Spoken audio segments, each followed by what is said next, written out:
জুলাই বিপ্লবে নেতৃত্বদানকারী ছাত্র জনতার উদ্যোগে দেশের নতুন একটি রাজনৈতিক দল আত্মপ্রকাশ করতে যাচ্ছে। ফেব্রুয়ারির 15 তারিখের মধ্যে দল ঘোষণার আগে সরকার থেকে পদত্যাগ করতে যাচ্ছেন অন্তর্বর্তীকালীন সরকারের তথ্য উপদেষ্টা নাহিদ ইসলাম, যুব ও ক্রীড়া উপদেষ্টা আসিফ মাহমুদ, আর আগামী জুন মাসে পদত্যাগ করতে পারেন সরকারের আরেক উপদেষ্টা মাহফুজ আলম।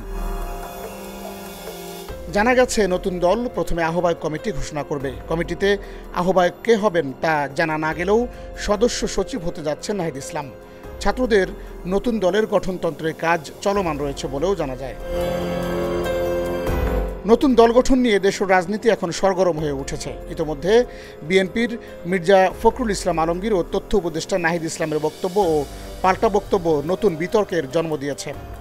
নিরপেক্ষ সরকার এবং আরেকটি ১/১১ প্রসঙ্গ উঠে এসেছে। একে কেন্দ্র করে সামাজিক যোগাযোগ মাধ্যমে নানা ধরনের গুজব ছড়ানোর সুযোগ পেয়েছে আন্ডারগ্রাউন্ডে থাকা আওয়ামী লীগের নেতাকর্মীরা। সরকার থেকে কেন নাহিদ ইসলাম পদত্যাগ করে রাজনৈতিক দলে আসবেন, এই প্রশ্নের জবাবে জাতীয় নাগরিক কমিটির একাধিক নেতা তাদের মন্তব্য তুলে ধরেছেন। বলছেন, জুলাই আগস্টের অভ্যুত্থানে তাদের অবদান রয়েছে। তবে আন্দোলনের শুরু থেকে প্রথম সারিতে নেতৃত্বে ছিলেন নাহিদ ইসলাম। সেই সঙ্গে তিনি ছিলেন জুলাই আগস্ট অভ্যুত্থানের এক দফার ঘোষক। ছাত্র সমন্বয়করা আরও বলেন, দিন শেষে এক দফার যিনি ঘোষণা দিয়েছেন তিনিই মূল নেতা। তাছাড়া সাধারণ ছাত্র জনতার কাছে নাহিদ ইসলামের জনপ্রিয়তা অনেক বেশি। সম্প্রতি জাতীয় নাগরিক কমিটির একটি বৈঠকে বেশিরভাগ সদস্য মতামত দিয়েছেন অন্তর্বর্তী সরকারে থাকা এক বা একাধিক ছাত্র উপদেষ্টার পদত্যাগ করা উচিত। সাধারণ মানুষের কাছে যেসব ছাত্র উপদেষ্টার গ্রহণযোগ্যতা বেশি তাদের পদত্যাগ করে নতুন রাজনৈতিক দলে যুক্ত হয়ে নেতৃত্বে আসা প্রয়োজন। নতুন রাজনৈতিক দল ঘোষণার আগে একটি আহ্বায়ক কমিটি ঘোষণা করা হবে বলেও জানা গেছে। কমিটিতে নাসিরউদ্দিন পাটোয়ারি, হাসনাত আবদুল্লাহ এবং সার্জিস আলমের নাম আলোচনা রয়েছে।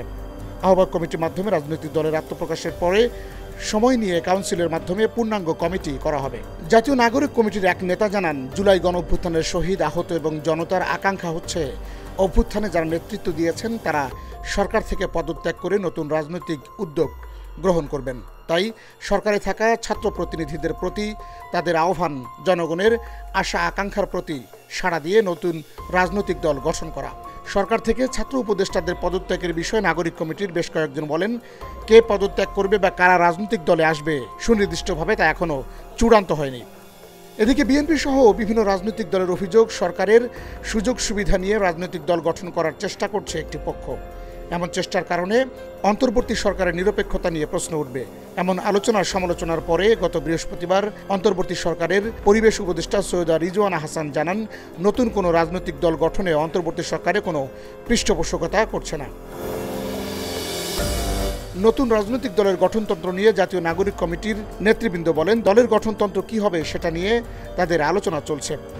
দেশে ও দেশের বাইরে, বিশেষ করে বিভিন্ন দেশে গণ অভ্যুত্থানের মাধ্যমে যেসব রাজনৈতিক দল গঠন হয়েছে সেসব দলের গঠনতন্ত্র নিয়ে পর্যালোচনা চলছে। এই তালিকায় রয়েছে তুরস্কের এরদোয়ানের একে পার্টি, পাকিস্তানের তেহরিক ইনসাফ পার্টি, ইন্দোনেশিয়ার আন্না হাদা পার্টির গঠনতন্ত্র। বাতন বিপ্লব, এশিয়ান টেলিভিশন।